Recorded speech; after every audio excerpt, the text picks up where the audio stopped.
On va vous présenter aujourd'hui l'IA au cœur de votre product, le Discovery. On fait un focus product et Discovery aujourd'hui. Et par la suite, au niveau des personas, on va vous en parler plus en détail tout à l'heure. On va commencer par se présenter. Moi, je suis Mélina Gauzy. Je suis pas mal de choses, mais entre autres consultante Scrum Master en mission. Je suis Engineering Manager chez Sphere et très récemment Lead Mentoring dans la communauté Women in EA. Voilà, ce sont des choses qui me tiennent à cœur. Je laisse te présenter, Kamekol. Alors bonjour à tous et merci d'être parmi nous. Ça fait présentateur. Donc Kamekol Silva, donc anciennement Product Manager, maintenant coach agile et aussi Safe Practice Consultant. C'est pour ça que tout à l'heure Olivier, je ne sais pas si ok, il n'est pas là. Mais voilà, donc coach agile et Safe Practice Consultant pour ceux qui ont la fibre sur le Safe à grande échelle. Et du coup, moi, Paul Chevalier, donc je suis Product Builder AI chez Sphere, enseignant PO Data. Et du coup, je pense qu'on va pouvoir commencer. C'est parti. Allez, go, on y va. Alors juste avant, je voulais vous rappeler pourquoi on était là aujourd'hui, c'est quelle est notre intention. En fait, on parle beaucoup de product, de développement et beaucoup d'IA. Et on a voulu, à l'image de toute la vitesse que prennent les sujets autour de l'IA, on parle beaucoup chez les techs, chez les développeurs, de tout ce qui est mis en place côté IA. Et nous, en tout cas moi en tant que M, oui, ce que je ne vous ai pas dit, c'est que je suis le manager des deux cocos qui sont là. Je ne les ai pas du tout forcés à être ici aujourd'hui. Mais en tout cas, ce que je souhaite faire passer comme message au profil product que j'accompagne en mission ou dans le cadre de mon rôle de manager, c'est que tous les profils, ça a déjà été dit avant, mais tous les profils alors peuvent s'y mettre. Mais en tout cas, il faut être bien accompagné. Juste dire à quelqu'un de s'auto-former sur l'IA, je n'y crois pas trop. En tout cas, pas pour tous les profils. Et c'est pour ça qu'on est là aujourd'hui, pour essayer d'éveiller quelque chose en vous, d'avoir envie de s'y mettre pour ceux qui s'y sont pas encore mis, et vous dire que c'est possible. Il faut juste avoir le bon accompagnement et la bonne structure. Voilà. Donc, comme vous le savez déjà, les acteurs du produit, en général, quand on a de la chance, on est accompagné de product managers, de product designers, de product owners et de développeurs. C'est pas toujours le cas aujourd'hui. Aujourd'hui, de plus en plus, on va avoir l'IA qui va se mêler à notre quotidien. Beaucoup connaissent, je ne sais pas à quel point vous vivez cette expérience, mais on a beaucoup de POC qui prennent vie, des POC sur les usages métiers, sur les usages côté développement, sur notre capacité ou pas à prendre en main Claude Code, Gemini CLI, enfin bref, toutes sortes d'outils. Et l'idée, là, ça va être de vous montrer concrètement comment on peut utiliser dans un cas très précis l'IA. Voilà. Donc juste un petit rappel, le PM, le Product Manager aujourd'hui, c'est quelqu'un qui représente entre guillemets un chef d'orchestre du produit. Il fait le pont entre les objectifs du business, les besoins des utilisateurs et les contraintes techniques, quand il a toute la liberté de le faire, bien entendu. Il établit la feuille de route aussi, quand il a les moyens d'avoir toutes les infos qui lui permettent de le faire. Il tranche sur les priorités. Et il veille à livrer une solution performante et innovante. Donc ça, c'est dans un monde idéal. Tout le monde n'a pas cette chance, entre guillemets, d'avoir des profils qui ont toujours le temps, l'énergie, la compétence aussi pour faire tout ça. Vas-y, tu peux enchaîner. Tac. Et donc, le focus qu'on voulait faire aujourd'hui, nous, c'était sur le Product Discovery. Rappeler en quelques mots que cela tient en quelques étapes. Normalement, on passe par des interviews utilisateurs, des user journeys, des benchmarks, des personas et des data analytics. Normalement, tout ça se passe. Tu vas nous en parler un tout petit peu, Kamekol, mais juste avant, je voulais vous dire que je vais quitter la scène et je vais laisser la place à nos deux, deux collègues. Questionner. Voilà, je vais mettre un peu à votre place dans le public. Ce qu'on voulait vous dire, c'était de ne pas hésiter à poser des questions pendant la presse. Parce qu'en fait, on a deux passionnés qui sont présents sur scène et quand ils sont lancés, ils sont lancés. On n'arrête pas de parler. Voilà. Ça commence. Et moi, la première, je ne vais pas hésiter à leur reposer des questions dès que ça ne me semblera pas très clair pour toute une assemblée. Voilà. Il suffit de Donc, lever la n'hésitez main pas à et on lever la essaiera main. de faire une petite pause. Ça marche. Alors, est-ce que déjà vous êtes tous familiers avec le concept de Product Discovery, avec tout ce qui est fonctionnel? Parce qu'on parle beaucoup d'IA depuis tout à l'heure, on parle beaucoup de tech, de marque.md, machin truc et tout. Enfin, ça commence à être fatigant. On nous dit les développeurs, ils font tout, ils sont Xavier disait quoi tout à l'heure? Il disait tous builders. Est-ce qu'on a un peu de product déjà dans la salle? Ouais, ça hoche la tête Un par petit là. peu Ouais, quand ouais, même. ouais. Ah, voilà. Merci. Force à vous. Est-ce qu'on a des devs aussi? Voilà, c'est bien d'avoir Enfin, un peu, vous êtes en de minorité. la part. Pour une fois, ça fait plaisir. Donc, bon, bah, voilà, tu vois. L'idée, en fait, c'est on va dire, se dire comment est-ce que la partie product peut utiliser l'IA. Ok, les devs, on a remarqué qu'il y avait pas mal d'utilités, que c'était vraiment très pertinent, enfin, pour ceux qui trouvent, hein, d'utiliser que ce soit Claude, Gemini ou autre Plateforme LLM. et outils, ouais. Et en fait, on se dit, mais on parle pas souvent des fonctionnels, des PO, des PM et de toute la chaîne Des de UX, commandement. etc. par exemple. Ouais. C'est bien de me demander de faire par exemple d'automatiser quelque chose, d'automatiser la création des tickets Jira, mais c'est pas que le métier du fonctionnel. Rassurez-moi les products. Votre métier c'est pas juste de créer des tickets sur Jira et de faire du drag and drop. On est bien d'accord là-dessus. Voilà. Donc C'est en un fait, peu plus. c'est un peu plus. Non, il faut qu'on se donne de la force entre nous, oubliez pas. Et donc l'idée c'est de rappeler en fait quelques parties du discovery, donc ce qui vient avant le delivery. Et c'est vrai que tout à l'heure, Mélina, tu l'as introduit, hein, on parle beaucoup d'utilisateurs parce que mine de rien, on est quand même user-centric et on tend à l'oublier. On parle beaucoup de l'IA, de l'outil, du modèle, des LLM et compagnie. C'est Mais pas l'IA qui est au cœur. Hein. non mais t'inquiète pas. Mais regarde, tu vois, là, l'idée c'est l'utilisateur. On n'en parle quasiment jamais. Enfin, aujourd'hui, je blâme pas les personnes qui ont fait leur présentation, bien évidemment. Mais c'est qu'il faut quand même aller retrouver ce côté où on va parler à nos, j'utilise sciemment le terme, consommateurs. On crée des produits et des services et surtout ce qui est important c'est de savoir s'ils sont qualitatifs, s'ils sont utilisés. Parce que la quantité, si personne ne l'utilise, l'outil ça sert à rien de produire plus. C'est ce que tout à l'heure on a vu aussi lors des dernières présentations. Donc on a parlé en fait d'interview, d'user journey, de benchmark, et de persona et de data analytics. Et en fait, pour faire un petit rappel, hein, quand on parle d'interview utilisateur, voilà, il y a les différentes étapes de préparation. On ne va pas trop rentrer dans le détail parce que l'idée, c'est pas non plus de faire une présentation sur le discovery, mais là, l'idée, c'est de le rappeler un petit peu pour tout le monde pour après faire le parallèle avec l'IA. Donc notez bien ce qu'il y a là, soyez attentifs, ne dormez pas tout de suite. Petit mémo. Donc la préparation, l'exploration, donc on va aller discuter avec les différentes cibles, les différents membres du panel qui représentent nos consommateurs. Et là l'idée c'est de pouvoir engager une discussion et de les observer. Et de pas uniquement être là pour ok j'ai posé des questions, remplissez-moi ce formulaire que je vous ai envoyé par mail par exemple. Non, ça sert à rien, c'est soit un spam, soit j'ai la flemme. Donc clairement. Donc on peut passer à la suivante. Tout à l'heure on parlait aussi de user journey. Et ça aussi en fait on rentre dedans, on va parler de customer journey. Je ne sais pas si vous voyez ce que c'est qu'une customer journey, mais l'idée c'est de reproduire le parcours de l'utilisateur, de savoir par quoi il passe, qu'est-ce qu'il fait, pour pouvoir savoir si notre expérience elle est qualitative. Donc après, on passe aussi sur la partie Empathy Map. Généralement, ce sont les designers, les UX qui s'occupent de ça, mais les PM sont aussi dedans. On pourra en rediscuter tout à l'heure après. Et l'idée, c'est aussi de savoir quelles sont les émotions perçues par ces consommateurs. C'est bien, je prends une application au hasard.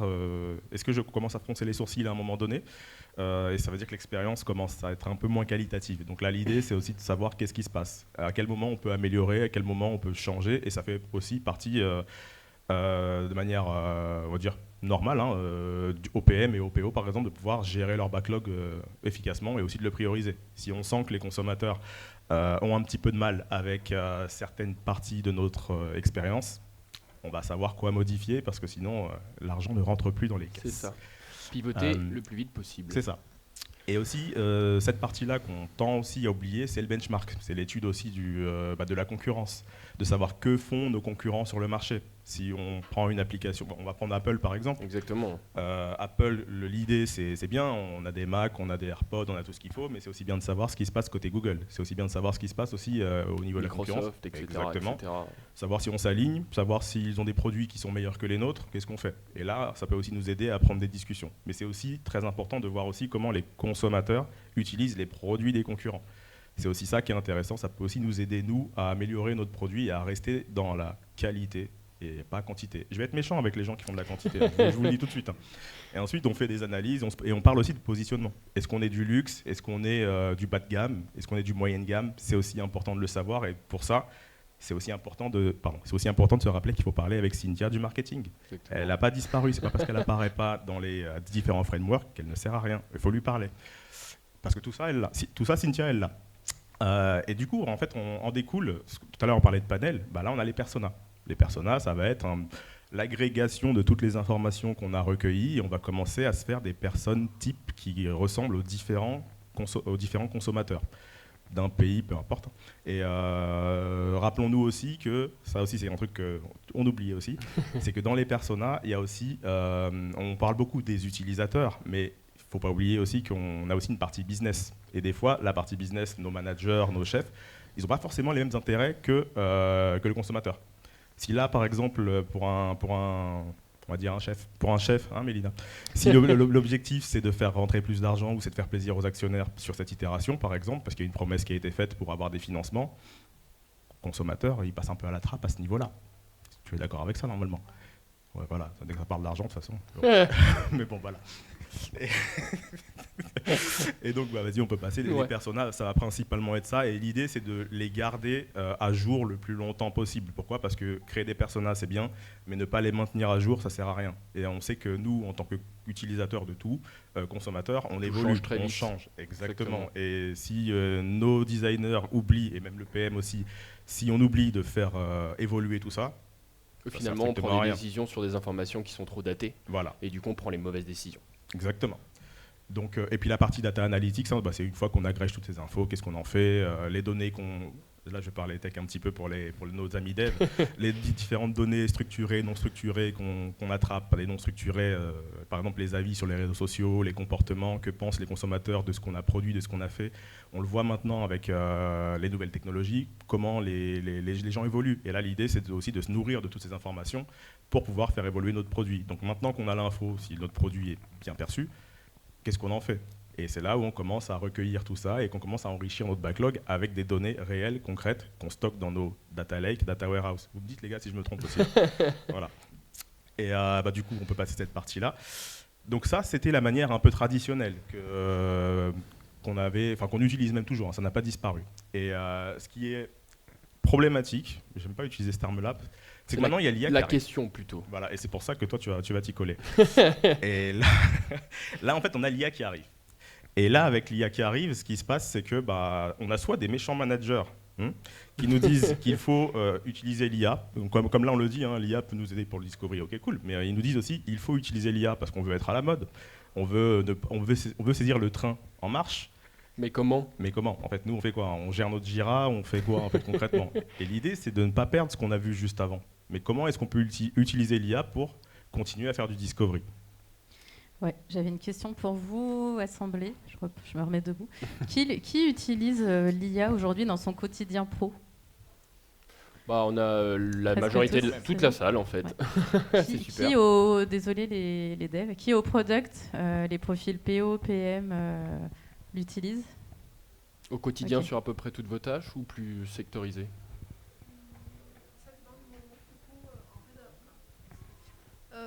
Du coup, j'ai deux postes en même temps, donc designer et PM en même temps. Du coup, je l'utilise à différents moments, surtout pour Discovery, du coup. Ouais. Super. C'est bon, ça tu nous rassures. Merci. On se sentait seul là. L'IA est utilisée par le product, c'est cool. Et du coup, on a essayé de réfléchir pour répondre à cette question-là et on a décidé de se faire un focus sur la partie persona. Et du coup... et on pourra d'ailleurs aussi vous montrer une illustration juste après. Hein. On fait attention à ne pas montrer les noms des clients, mais on pourra vous montrer tout ce qui est persona et autres, et comment ça s'intègre avec la partie delivery. Mais on le montrera après. Et c'est là qu'arrive un peu à la rescousse ce qu'on a appelé le MetaGem. Donc déjà, je pense que vous savez ce que c'est, mais un gem, c'est un agent spécialisé que l'on va configurer sur l'outil Gemini de Google. Et du coup, pourquoi MetaGem? Donc c'est l'IA au service de l'IA. Et on va faire en sorte de concevoir des gems. Donc là, on va parler d'un gem de persona IA. On va avoir un persona dynamique qui ne va plus rester statique. Et du coup, on va utiliser ce MetaGem pour créer nos personas à partir, bien entendu, des mêmes informations qu'on va récolter toujours de la même manière pour avoir cette boucle de productivité. Et du coup, on a 3 phases. Donc la première phase, la collecte, donc le matériel brut, ce qu'on va retrouver assez fréquemment. Donc on va avoir les interviews, les sondages, le verbatim, toute information qu'on peut aller chercher sur Internet, sur les réseaux, etc. Qui, du coup, dans notre cas présent, on l'a stocké dans l'outil qu'on appelle NotebookLM. Donc pareil, si vous ne connaissez pas, c'est un outil sur lequel on va pouvoir aller stocker de l'information. Et on va avoir un channel avec qui on va discuter avec Gemini, qui va nous permettre de travailler avec et sur la donnée qui va être présente sur ce stockage. Et du coup, on va arriver sur la phase numéro 2, la conception, avec ce fameux MetaGem. Et du coup, c'est un moteur qui va nous permettre, grâce aux différentes informations récoltées sur ce NotebookLM, de nous fournir un prompt system. Donc un prompt system, donc les instructions de configuration qui vont venir spécifier le comportement, le ton, les tâches que du coup notre persona IA va avoir. Et il va passer par donc, une analyse contextuelle, une structuration de l'agent, selon les standards job to be done. Et du coup, on va avoir une définition de rôle, du cadre, des règles, cette génération de comportement et du coup de notre prompt system. Et une fois qu'on va récupérer ce prompt system, et ben c'est la phase 3, la phase d'activation de ce persona IA. Donc on va avoir une interaction directe avec ce persona, avec ces informations qu'on a recueillies. Et du coup, le persona devient un agent conversationnel dynamique avec qui on va pouvoir venir tester, venir valider les différentes idées de features qu'on va avoir au cours du développement de notre outil. Pour ce cas-là, on a pris parti de prendre le MacBook Neo, la nouveauté de chez Apple. Et après, du coup, on va, avec cet agent conversationnel, pouvoir itérer assez rapidement et aller jauger si les différentes features qu'on peut ajouter sont utiles ou pas, suivant les différents personas qu'on va avoir. Et on va avoir cette évolution de data en continu. Oui. Pourquoi le MacBook Neo C'est la question qu'on se pose aussi. Exactement. Il y a eu un débat là-dessus. Donc déjà c'est un ordinateur qui est assez récent, qui est assez récemment arrivé sur le marché, et c'est il vient cibler une nouvelle cible pour Apple. Généralement les MacBooks sont à plus de 1 000 €, ce qui est une certaine somme suivant les différentes cibles qu'on va pouvoir bien entendu cibler exactement. Donc on arrive sur une tranche de prix entre 600 et 700 €, qui est certes une somme, mais pour un produit Apple qui va nous permettre du coup d'accéder à cet environnement Apple et les différentes fonctionnalités qu'il peut proposer. Et du coup on s'est dit, on va prendre ce parti de nouveaux produits avec du coup un persona qui est un persona d'étudiant qu'on va voir dans la suite. Je ne sais pas si j'ai répondu à ta question. Okay.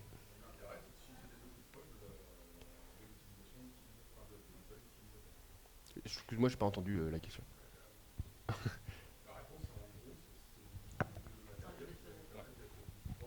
Bien sûr. Bien sûr. Après, on a pris ce matériel-là, mais ça peut être toute autre chose, bien entendu. Après, c'est peut-être aussi une variable qui est liée à l'environnement. On parle beaucoup d'agilité, en gros, la capacité à s'adapter à un environnement changeant. Comme quand vous allumez la télé, vous voyez bien qu'en ce moment, ça ne va pas très bien un peu partout dans le monde, ça explose un peu partout. Le prix des composants ne fait que monter. Là, on se dit, ce serait peut-être bien quand même de mettre une puce d'iPhone à la place d'une puce M1, M2, M3, M4, M5 qui coûte plus cher. Ce serait peut-être, on va dire, un argument économique. Exactement. Et pas forcément pour les consommateurs de se dire non, on veut un MacBook moins puissant. Ou peut-être qu'on s'est rendu compte, pour aller dans ton sens, qu'ils n'avaient peut-être pas besoin, les étudiants, d'avoir autant de puissance qui n'allait pas leur servir. C'est un nouvel outil avec une fonctionnalité, une utilisation qui va être différente aujourd'hui selon des utilisations du coup moins énergivores en termes de RAM, d'énergie, etc. Donc pour faire un peu une vue d'ensemble, donc on a ce processus de création de persona IA dynamique, donc avec ces 3 phases de collecte, de conception et d'activation. Je ne sais pas si vous avez des questions sur ces 3 phases. Sinon, on va pouvoir passer un peu à la démo. C'est good? Allez, démo. Montre-nous exactement comment tu te sers de l'outil, parce que ça nous intéresse aussi, ça. Hop là. Parce qu'apparemment, ça va nous voler notre job. Pas encore. Donc déjà, j'ai parlé tout à l'heure de NotebookLM. Donc voilà à quoi ressemble NotebookLM. Donc aujourd'hui, notre persona, c'est une étudiante en journalisme, Inès Durand. Donc je sais que habituellement, pour faire un persona, généralement, on va aller récolter des données sur une certaine quantité d'utilisateurs pour avoir quelque chose d'assez, d'avoir une vue ensemble assez générale pour essayer de définir certains types de personas. Là aujourd'hui, on a pour le cas pratique, on a juste fait la génération d'informations pour une seule personne pour la simplicité du use case. Hop. Et alors du coup on arrive sur Gemini, dans la création de gem, et on va avoir ce fameux meta-gem. Donc pour créer un gem sur Gemini, c'est assez simple. On va retrouver une case nom, une description, une instruction, donc mon prompt system qui va venir du coup configurer le comportement de mon agent. Donc là ce prompt system là est conçu pour créer des prompt systems pour des agents persona. Et du coup, c'est le fameux cœur un peu de notre démonstration. Comme vous le voyez, on a relié du coup notre fameux notebook Persona IA dans les connaissances pour du coup faciliter la mise à jour et faciliter l'accessibilité des informations, et éviter de générer un document par-ci, on le télécharge, on le copie-colle, etc., etc. Donc maintenant qu'on a vu ça... Excuse-moi, Paul. Ouais. Ça t'a pris combien de temps de créer ton MetaGem ? Si je parle avec les différentes itérations et les 45 itérations que j'ai pu faire, un certain temps. Mais disons que en à peu près un mois, quelques semaines, j'ai pu faire une certaine quantité d'itérations des différents du coup, prototypes de Persona, prototypes du coup de MetaGem. Du coup voilà, quelques semaines, à chaque fois on itère, on affine pour essayer d'avoir le comportement qu'on souhaite. Oui. Une autre question. Qu'est-ce que tu as comme données en entrée ? Là, en entrée, du coup, c'est les données qu'on retrouve dans notre notebook. Donc là, on a des informations assez classiques sur Inès Durand. On a une interview avec Inès Durand et on a une user journey de Inès Durand. Et du coup, on va venir utiliser ce notebook LM pour aller rechercher les informations. Là, c'est un exemple, je me permets. Oui. Pour la démo, on a mis juste quelques exemples, mais bien entendu, le notebook LM, on peut l'enrichir de beaucoup de... Bien sûr, et on peut en faire des usages assez différents. Tu pourrais très bien être connecté en fait à une base de données. Bien sûr, où tu as déjà bien des sûr. segments, etc. Bien sûr, exactement. Pour savoir quelle était l'origine de la donnée. Exactement, exactement. Oui, et pour aller dans le sens de ce que tu dis, c'est aussi pour permettre à notre fameuse Cynthia du marketing de pouvoir faire le travail qu'elle faisait déjà avant, les benchmarks, les interviews, tout ce qu'elle devait faire dans son quotidien, de pouvoir mettre ça quelque part pour que nous puissions avoir des informations à jour et qu'on puisse les utiliser. Et ensuite, lui permettre aussi de savoir ce qu'on en fait et qu'elle puisse se greffer aussi à notre workflow. Exactement. Parce que c'est un outil qui reste collaboratif, qu'on peut partager. Et du coup, on va avoir, comme tu le disais, équipe marketing, équipe produit, qui vont pouvoir venir enrichir cette base de données, ce notebook, qui va nous permettre du coup d'avoir des informations presque en temps réel, mais une mise à jour très rapide si le besoin s'en fait sentir. Et aussi, pareil, je te prends pas pour cible, t'inquiète pas. Mais quand on est parti, on arrête pas de parler. T'as voulu prendre le micro aussi. Mais c'est aussi, en plus j'oublie ça. C'est aussi pour éviter tout ce qui est hallucination. Je pense que vous savez ce que c'est, et voilà, pour éviter que l'IA commence à dérailler, qu'on ait une base saine et que toutes les questions qu'on pose à l'IA restent, toutes les réponses qu'on va avoir viennent de quelque part d'une base solide, ça, et qu'on ne nous invente pas des personnages fictifs. Le garbage in, garbage out. Exactement. Donc si on prend la démonstration, donc je vais aller poser une question à mon MetaGem, donc je vais lui dire, à partir des informations du notebook LM, je veux que tu me génères un prompt system pour un persona IA. Donc sachant que dans notre cas, on n'a qu'un seul persona sur notre notebook, il va aller du coup récupérer ces informations et va me poser quelques questions pour être sûr de savoir quel comportement, quelle finalité je vais essayer d'aller chercher dans ce persona IA. Donc là, par exemple, il va me poser des questions sur objectif de l'interface. Donc est-ce que vous voulez que ce persona IA nous serve à valider des maquettes, à explorer de nouveaux besoins, sa posture, qu'elle soit complaisante, qu'elle soit critique, si elle est proactive ou si tout simplement on nous répond oui ou non, ou si vraiment elle va venir nous aider, à proposer des idées parfois pour nous aider à tracer ce chemin vers le développement du produit, toujours on rappelle, user-centrique. et un format de sortie, bien entendu. Donc une fois qu'il m'a posé ces questions-là, donc je lui dis je veux aller valider la nécessité de nouvelles fonctionnalités au fur et à mesure du développement du produit, et elle doit être transparente sur ses besoins, sur ses sentiments, très important, et elle doit être claire et précise dans ses explications. Il ne faut pas qu'elle soit trop verbeuse. Donc voilà, donc là, après que c'est du coup, une fois que je lui ai répondu à ces questions, il me génère mon prompt système du coup d'Inès Durand, donc étudiante de 20 ans, deuxième année à l'ESJ de Lille, donc en tant que journaliste. Donc qui dit étudiante dit budget assez serré, on s'en rappelle tous. Ça dépend de qui. Mais du coup voilà, donc c'est une cible potentielle de ce MacBook Neo qui reste accessible et pour des besoins en tant que journaliste qui rentrent dans les critères d'utilisation de ce fameux MacBook.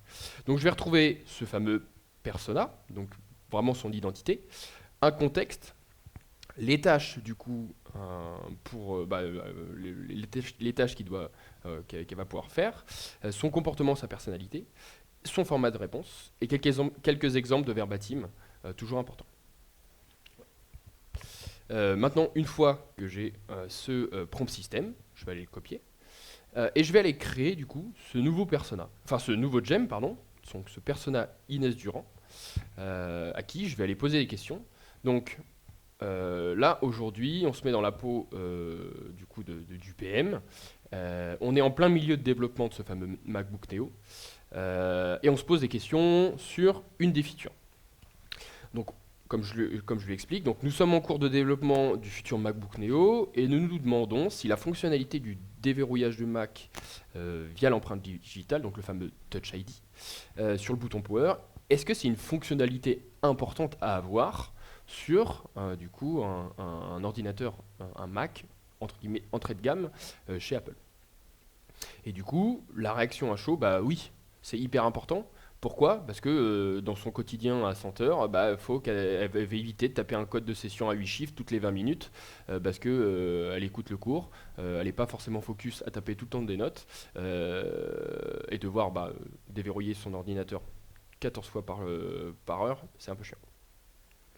Donc voilà, l'analyse d'usage aussi, donc dans les différentes interviews qu'on a pu faire, je sors mon MacBook, il est opérationnel en 2 secondes, je peux poser mon doigt et direct sur Notion, et du coup la différence c'est de rater l'intro du cours ou d'être dedans tout de suite, et devoir rattraper un peu en furie le début de ce cours. Ensuite, on a le verdict budget et utilité. Donc, c'est une fonctionnalité indispensable pour la durabilité. Pourquoi ? Parce que si le clavier commence à fatiguer à force de taper mon mot de passe 50 fois par jour, c'est l'ordi entier qui finit USAV. Voilà. La question, c'est est-ce que ce capteur d'empreinte il est intégré de manière à ce que si je renverse un peu de café dessus, ça peut arriver, on ne sait jamais, en rédac, etc. Le bouton reste fonctionnel. Est-ce qu'il fonctionne aussi si j'ai les mains un peu moites après avoir couru pour rattraper mon bus, etc., etc. Il y a toujours cette notion de budget. C'est sûr que si on rajoute une fonctionnalité qui peut tomber en panne à force d'utilisation, par malencontreusement, arrive une erreur dans la vie, etc. Est-ce que du coup, va falloir que j'aille retourner chez Mac parce que j'ai pas les moyens de prendre l'Apple Care. Est-ce que ça va me coûter 50 balles juste pour remplacer un bouton ? Et du coup, il y a toutes ces questions-là qu'on peut se poser, parfois compliquées, mais du coup, on est en plein milieu du développement de notre outil et on est en capacité de venir poser des questions à nos utilisateurs, nos consommateurs, pas pour forcément valider à 100% et de se dire « Ok, l'IA m'a dit oui, c'est une bonne fonctionnalité, on y va, on met en prod ». Pas forcément. Et c'est là où, dans la version qui aujourd'hui a été faite, vous avez la version la moins chère sans ce fameux Touch ID, pour ceux qui n'en trouvent pas l'utilité, et vous avez la version un peu plus chère avec ce fameux Touch ID, donc avec quelques fonctionnalités en plus, pour ceux qui se disent c'est hyper important, mais je sais que généralement, particulièrement, Apple fait des bons produits qui durent dans la temporalité et qu'on sait que ce bouton-là ne va pas tomber en panne. C'est une fonctionnalité qui est aujourd'hui sur quasiment tous les Macs. Voilà. Je sais pas si tu as des Oui, questions ou bah, des choses à dire aussi. J'en ai plein de questions parce qu'il est gentil, hein, il nous montre des trucs comme ça et tout, mais moi j'ai un backlog à gérer. J'ai aussi d'autres gammes de produits, j'ai des iPads à sortir et une keynote bientôt hein, en plus, Ça fait à la du boulot. rentrée. Donc j'ai un petit peu tout ça aussi à gérer. J'ai voilà, plein de produits à sortir. Là, tu es en train de bavarder avec quelqu'un, je sais même pas si c'est concret ce que tu me racontes. Tu vois, c'est une IA, j'ai pas Bien trop sûr. confiance parce qu'en plus c'est là pour me voler mon travail. Mais je me dis, ça peut être intéressant. Ok, d'accord, je t'accorde ça. Ça peut être intéressant, pourquoi ? Parce que ça permet aussi de se poser des questions. Ça permet aussi d'arriver avec des hypothèses. Par exemple, je sais pas, je pense que ça vous est aussi arrivé hein, d'avoir un management un petit peu dur qui veut pousser de la feature. Là, l'intérêt, c'est que vous pouvez discuter. Et sans avoir à mobiliser un panel d'utilisateurs réels, parce que ça coûte des sous, il faut les nourrir après, il faut les payer. 3 mois pour que les agendas concordent. Exactement. Et là, vous pouvez en fait avoir l'esprit, j'avoue c'est bizarre de dire ça, mais vous pouvez avoir un peu l'esprit de votre consommateur avec toutes les informations justement qu'on a agrégées. Et en fait, on va pouvoir se dire, ok, je vais tester une hypothèse. Est-ce que, par exemple, Inès, elle a besoin du Touch ID, par exemple. Et quelles sont les fonctionnalités qu'on va prioriser, déprioriser ? Ça me permet de mieux gérer mon backlog et surtout d'aller voir mon management qui me pousse plein de fonctionnalités parce qu'ils ont eu plein d'idées de la nuit dernière. Ils me poussent plein de trucs, ils me disent tout ça, c'est à faire pour demain. En plus, ce qui est marrant, on en a parlé pendant les différentes confs depuis tout à l'heure, maintenant les devs, ils devent beaucoup plus vite. Donc si nous, du product, on prend le temps de faire du discovery, parce que là c'est joli hein, ce qu'on raconte, mais on prend beaucoup de temps.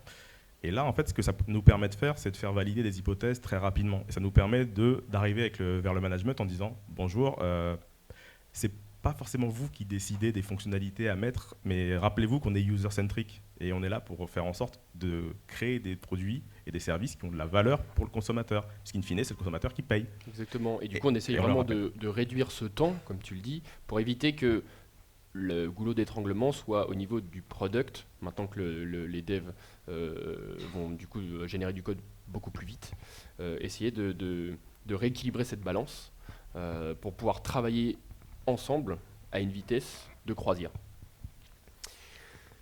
Je ne sais pas si vous avez des questions du coup sur le MetaGem, sur le Persona IA, sur son utilisation. Ouais, comment vous faites pour valider que l'IA vous entraîne pas sur de mauvaises pistes ? Alors, parce que là, il y a de la représentativité, de la statistique, j'imagine. Bien sûr, exactement. J'en ai une bonne, si tu veux. Donc, comment on sait déjà, de toute façon, aujourd'hui, l'IA a une importance, commence à avoir une certaine importance, mais il faut rester critique, toujours face à ce qu'on nous dit. Certes, les informations qu'on met en entrée sont validées sur claires et précises, cependant, il y a toujours un biais de cette fameuse hallucination qui peut arriver. Donc c'est un outil, et j'insiste sur ce mot outil, pour ce PM, pour ces équipes du coup du product, qui va venir aiguiller et aider à tracer ce chemin vers notre produit fini, avec du coup en route ces différentes fonctionnalités priorisées, et qui va venir en fait qui va venir nous aider, donc je le répète, à tracer ce chemin, mais aussi à préparer les nouvelles interviews, les différentes questions, les mises à jour. On se dit, on voit les utilisateurs finaux, nos consommateurs, tous les 3 mois, tous les 4 mois, tous les 6 mois, et ça veut dire que pendant ces 3-4 mois, on ne peut pas poser de questions en fait, à ces informations qui sont juste en dur, comme ça, qui sont statiques. Et du coup, cet outil-là va venir permettre d'itérer rapidement avec un certain degré de confiance et qui va venir à la fin de ces 3 mois ou ces 4 mois, le jour où on va voir du coup nos consommateurs, avec un package de fonctionnalités. Ok, on a pressenti, on s'est dit ok, ces fonctionnalités-là peuvent vous intéresser, on les a prévues comme ça. Est-ce que c'est vrai, est-ce que c'est pas vrai ? On vient tester, valider vraiment, toujours avec ces personnes, ces utilisateurs. Et après, si jamais il y a des désaccords, s'il y a des changements, s'il faut changer de chemin, et du coup, on va venir mettre à jour toutes ces informations-là. On les met à jour dans notre book, on refait la manivelle, on le met dans ce fameux MetaGem, il nous refait un prompt plus à jour avec les nouvelles données. Et du coup, on va aller itérer, hop, on repart sur 3-4 mois d'itération et de conception de fonctionnalités, de features, avec du coup cette évolution, et on repart sur le dessin de ce nouveau chemin avec différentes fonctionnalités en cours de route. Il ne reste plus beaucoup de temps. Je voulais redire, Ouais. pardon, mais c'est vraiment, nous on le considère vraiment comme un outil sur lequel on peut s'appuyer, mais c'est pas le seul. Enfin, bien entendu, il faut rester en accord perpétuel et en échange perpétuel avec nos utilisateurs, avoir des boucles de feedback, comme ça a été dit depuis ce matin d'ailleurs. Exactement. Et les feedbacks dans l'équipe, les feedbacks utilisateurs, les feedbacks même managériels, ils sont importants. Voilà, ça, faut pas s'appuyer que sur l'IA, bien entendu. C'est ça. Et surtout, ce qui est très important, comme on l'a dit tout au long de la journée, c'est qu'on reste agile. C'est pas parce que l'IA arrive que du coup, ça y est, la nouvelle mode c'est l'IA, l'agilité c'est de l'ancienne, c'est chose ancienne. Pas du tout. On reste agile. Juste, on a un nouvel outil qui vient s'incorporer dans cette partie discovery, qui du coup aujourd'hui est important à être utilisé. Une question ? Je voulais rebondir sur ce qui avait été dit là. J'avais une question par rapport aux données que vous avez en entrée et aux MetaGem que vous avez là. Est-ce que ça va chercher uniquement dans vos données que vous avez entrées ou ça va chercher au-delà? Et si oui, comment différencier dans la réponse qui peuvent être apportées, comment on différencie ce qui vient vraiment de vos sondages, des ateliers ou autres, et ce qui viendrait d'ailleurs? Ok. Bonne question. Alors si tu veux, par exemple, on a pris Notebook par exemple en exemple. Pourquoi ? Parce que ça nous permet d'avoir une base avec des données qui ont été renseignées par des personnes d'autres départements. On parlait du marketing tout à l'heure, comme ça on est sûr que ce sont les données du marketing et pas des données qui ont été inventées entre guillemets par l'IA. Ça vient pas d'une API où les données arrivent en flux tendu et ne sont pas vérifiées. Là normalement tout est vérifié, tout est clair. Et comme ça, au moins, ça laisse le rôle et la légitimité au marketing de contribuer au développement du produit et d'être à jour avec nous, ce qu'on fait. L'idée, c'est aussi ça. Comme ça, nous, on itère, on teste, on regarde. Et quand on voudra faire un benchmark, faire une étude de la concurrence, qu'est-ce qu'on va faire ?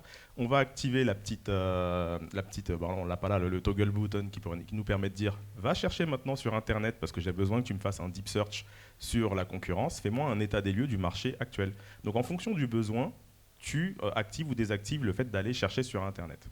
C'est une solution comme une autre, mais l'idée, c'est de se dire, c'est un outil, comme tu l'as très bien dit, on s'en sert, ça nous aide à faire ce qu'on a vu au tout début, le discovery avec les différentes étapes. Ça ne bouge pas, ça reste là, et ça nous permet de nous recentrer sur le consommateur. Et du coup, notre vision finale, on l'a beaucoup dit aujourd'hui, mais l'IA ne remplace pas le product manager, elle lui permet de redevenir un stratège. Presque dans la définition, mais le PM, il est vraiment là pour guider, pour essayer de tracer ce chemin vers le produit final avec les features user-centriques et du coup retrouver cette stratégie et pas juste remplacer l'IA, ok, il va nous dire le chemin, on y va, on met en prod et c'est parti. Pas du tout. Bien, moi j'ai un point de vue plutôt nuancé sur ce que vous venez de dire en fait. D'un premier temps, commence mal, déjà. Concernant, ouais, tout à fait, parce que j'utilise les outils d'IA et je suis passé de designer, ça fait environ 10 ans que je suis dans l'univers du dev, je suis passé de UX designer à dev et aujourd'hui chef de projet. Et pour revenir sur le cas de Notebook LM, il y a quand même une précision que je voudrais apporter, c'est un complément à ce que madame vient de dire. En gros, Notebook LM, qui est défini déjà par Google, qui est un outil de Google, c'est bien précisé que ce que vous lui donnez comme information, c'est qu'elle vous retourne, elle ne va pas aller sur Internet. Donc elle va se baser uniquement sur ce que vous lui donnez pour pouvoir vous donner une réponse. Bien sûr. C'est hyper important. C'était une première information que je trouve pas des moindres. Concernant votre point de vue sur le fait que l'IA remplace pas le product owner, lui permet de devenir un stratège. Mais je pense que dans certaines mesures, l'IA permet même d'améliorer le product owner. Je prends un exemple très, très simple en fait. Typiquement, si vous prenez le cas du GPS que nous utilisons très souvent, le GPS nous donne la meilleure décision sur notre itinéraire mieux que nous. Bien sûr. Et donc, si nous ne sommes pas capables de faire confiance à un outil, à certains niveaux, de savoir qu'il y a des cas pour lesquels elle peut être meilleure que nous, comment est-ce qu'on est certain de savoir que ce qu'on est en train de faire, on est en train de prendre la bonne décision?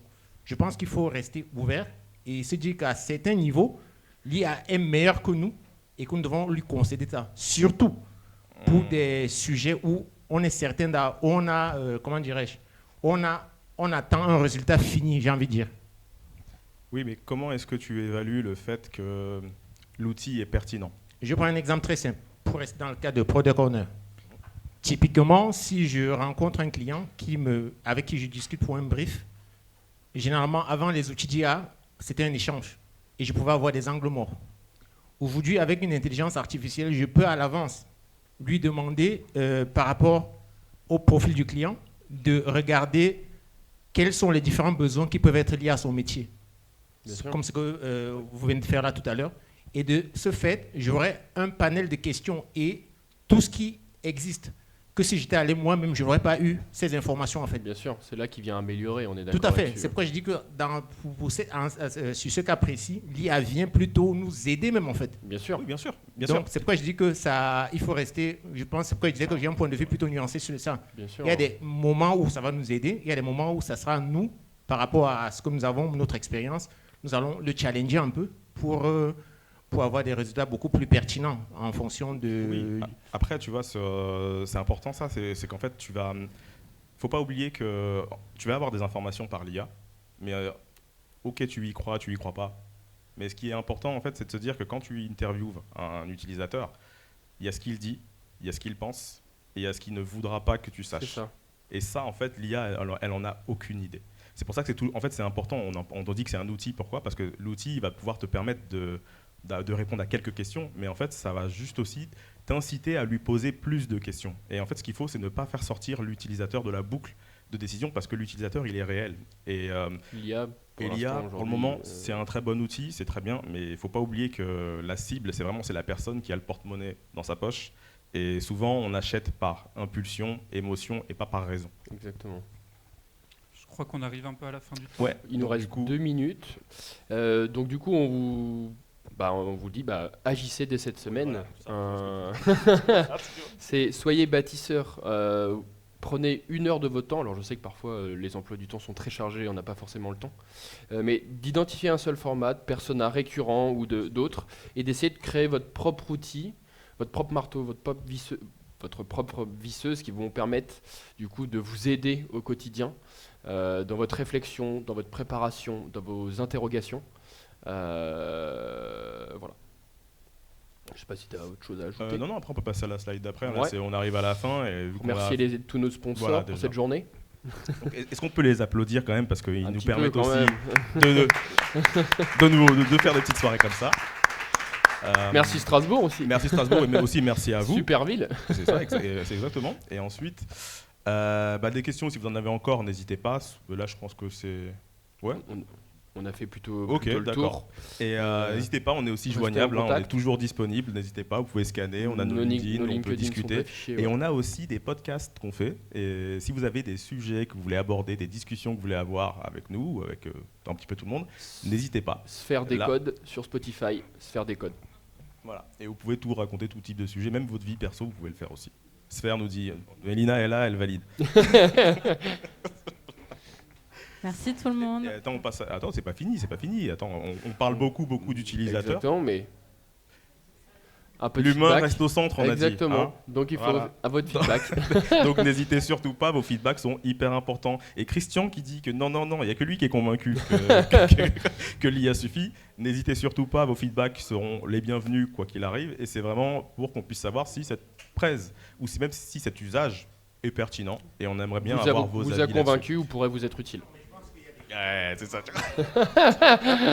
Il veut débattre. Ouais, c'est ça, ouais.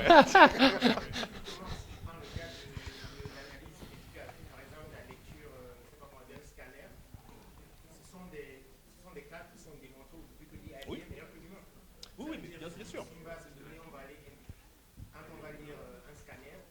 bien sûr. Bien sûr.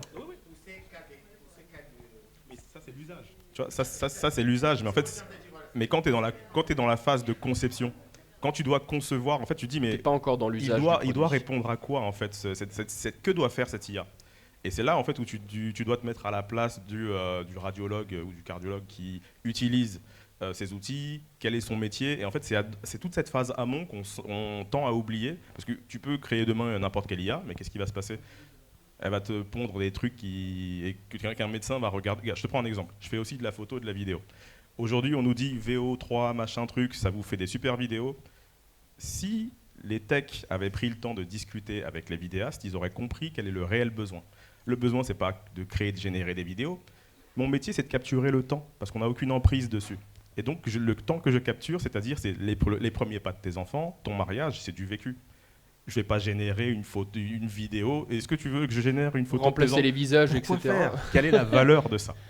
Et tu vois, du coup, non, les vidéastes n'utilisent pas du coup ces outils parce que ça ne répond absolument pas aux besoins et ça n'a pas été pensé avec des personnes qui sont du secteur.